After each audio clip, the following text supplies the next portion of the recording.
अब हम बात करेंगे अगले मॉडल की, दैट इज कुड। कुड क्या होता है? कुड पास्ट में यूज होता है,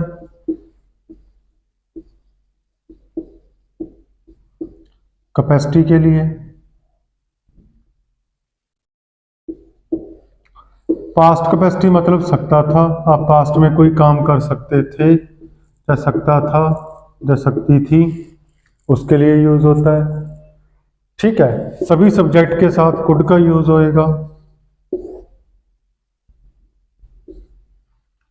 अब आपको वही चीज क्वेश्चन कैसे बनाते हैं, ठीक है, तो बस इतना ध्यान रखना कि हिंदी के वाक्य के एंड में सकता था, सकती थी, सकते थे आ जाए तो कुड लगेगा, कैन नहीं लगेगा। कैन प्रेजेंट में लगता है जब था, थी, थे की जगह पे है, हा, हूं आता है।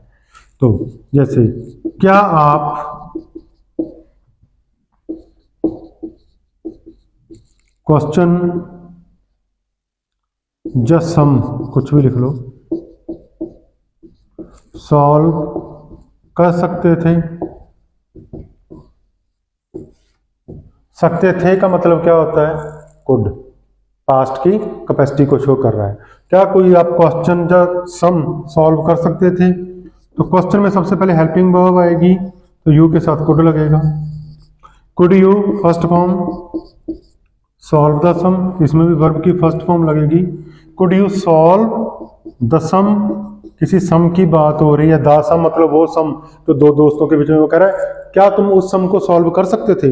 Could you solve the sum, the का मतलब होता है वो, इसकी बात पहले हो चुकी है, तो could you solve the sum, मैं सम कर सकता था solve, I could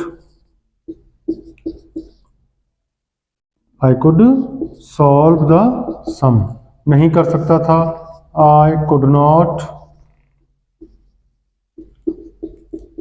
solve the sum, तो मैं सम को सॉल्व नहीं कर सकता था।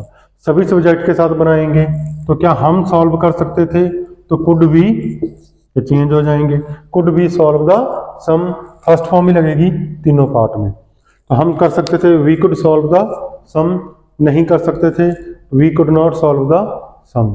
क्या वे सॉल्व कर सकते थे, could they solve the sum, they could solve the sum, they could not solve the sum. क्या वह कर सकता था, could he solve the sum, वह कर सकता था, he could solve the sum, नहीं कर सकता था, he could not solve the sum. जैसे मैं बोल रहा हूं ऐसे आप लोगों ने भी प्रैक्टिस करनी है।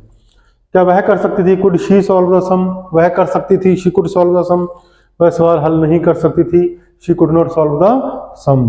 ध्यान क्या रखना है, सकता था, सकती थी, सकते थे आएगा तो कुड लगेगा। तो सभी सब्जेक्ट के साथ आप इसकी तैयारी कर सकते हो। और अब बढ़ेंगे उस पार्ट की तरफ जिसका नाम है होमवर्क।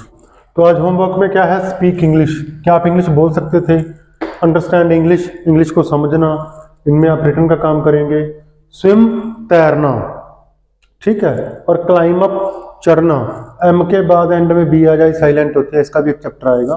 क्लाइम अप चढ़ना, ट्रीज पे चढ़ना, दीवार पे चढ़ना, तो क्या ये कर सकते थे। फिजिकल पावर यहाँ पे दिखाई गई है, इसमें फिजिकल पावर दिखाई गई है। तो इस तरीके से आप लोगों ने कुड के साथ होमवर्क करना है।